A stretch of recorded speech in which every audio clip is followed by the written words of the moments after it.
ये खबर मानव रचना ऑनलाइन द्वारा प्रस्तुत की गई है। क्या बंगाल से अब सच में घुसपैठिए वापस लौटने लगे हैं? क्या अमित शाह ने घुसपैठियों को आखिरी चेतावनी दे दी है? और क्या पूरे देश में घुसपैठियों की पहचान के लिए बड़ा अभियान शुरू होने वाला है?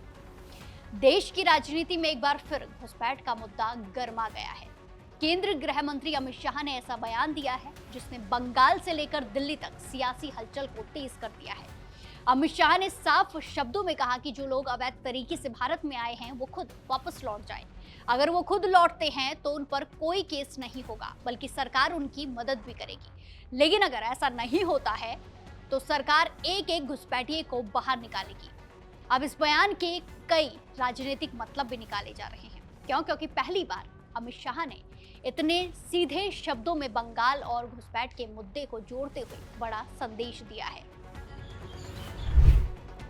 जो भी अवैध तरीके से बांग्लादेशी या रोहिंग्या या अन्य किसी देश बांग्लादेशी और रोहिंग्या मेनली आए हुए हैं, अवैध तरीके से अनुप्रवेशकारी हैं, उनकी पहचान की जा रही है। पहचान करने के बाद उनको तब तक होल्डिंग सेंटर में रखा जाएगा जब तक कि आगे की नीति न की जाए। गुजरात के गांधीनगर में एक जनसभा को संबोधित करते हुए अमित शाह ने कहा कि देश से घुसपैठियों को बाहर निकालना मोदी सरकार का बड़ा संकल्प है।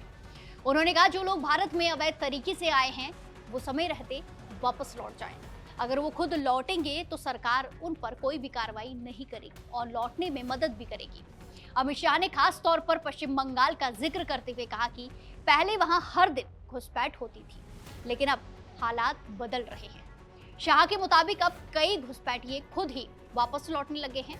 उन्होंने ये भी कहा कि बंगाल सरकार ने डिटेंशन सेंटर बनाए हैं और सीमा सुरक्षा को लेकर भी कदम उठाए जा रहे हैं। गृह मंत्री ने सीमा पर बाड़ लगाने को लेकर भी बड़ा बयान दिया।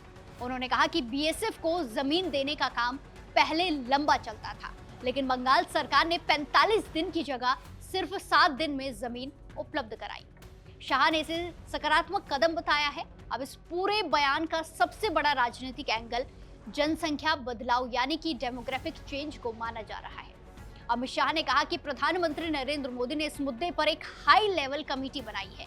ये कमेटी देश में जनसंख्या के बदले पैटर्न, उसके कारण और उससे जुड़े खतरों का अध्ययन करेगी। शाह ने कहा कि अगर जरूरत पड़ी तो इस पर नया कानून भी बनाया जा सकता है। ये कमेटी 1 साल के भीतर अपनी रिपोर्ट सरकार को सौंपेगी। यानी साफ है कि आने वाले समय में घुसपैठ और नागरिकता का मुद्दा राष्ट्र राजनीति का बड़ा केंद्र बन सकता है।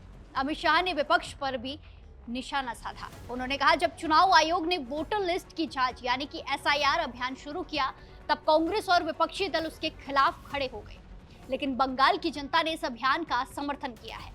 शाह ने कहा कि जनता चाहती है कि सिर्फ भारतीय नागरिकों को ही वोट देने का अधिकार मिले। उन्होंने ये भी दावा किया कि सुप्रीम कोर्ट ने भी इस प्रक्रिया को संवैधानिक माना है। अपने भाषण में अमित शाह ने मोदी सरकार की उपलब्धियां भी गिनवाई। उन्होंने कहा कि पिछले 10 साल में आतंकवाद और नक्सलवाद पर बड़ा नियंत्रण हुआ है। शाह के मुताबिक सरकार ने देश की आंतरिक सुरक्षा को पहले से कई ज्यादा मजबूत बनाया है।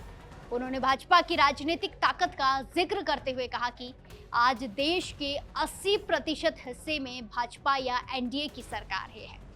शाह ने कहा कि गुजरात मॉडल अब पूरे देश का विकास मॉडल बन चुका है। इस दौरान अमित शाह ने वीर सावरकर की जयंती पर भी उन्हें श्रद्धांजलि दी। उन्होंने कहा सावरकर को वीर की उपाधि किसी सरकार ने नहीं बल्कि देश की जनता ने दी थी। शाह ने कहा सावरकर ने अपना पूरा जीवन देश की आजादी के लिए समर्पित कर दिया। अब सबसे बड़ा सवाल यही है, क्या ये सिर्फ एक राजनीतिक बयान है या फिर आने वाले समय में पूरे देश में घुसपैठियों की पहचान और कार्रवाई का बड़ा अभियान देखने को मिलेगा? क्योंकि बंगाल, असम और सीमावर्ती राज्यों में ये मुद्दा लंबे समय से चुनावी और राजनीतिक बहस का हिस्सा बनता रहा है। भाजपा लगातार घुसपैठ, अवैध घुसपैठ को राष्ट्रीय सुरक्षा और जनसंख्या संतुलन से जोड़ती रही है, तो वहीं विपक्ष से राजनीतिक ध्रुवीकरण का मुद्दा बताती है। लेकिन अमित शाह के ताजा बयान ने साफ संकेत दिए हैं कि आने वाले महीनों में ये मुद्दा और बड़ा होने वाला है।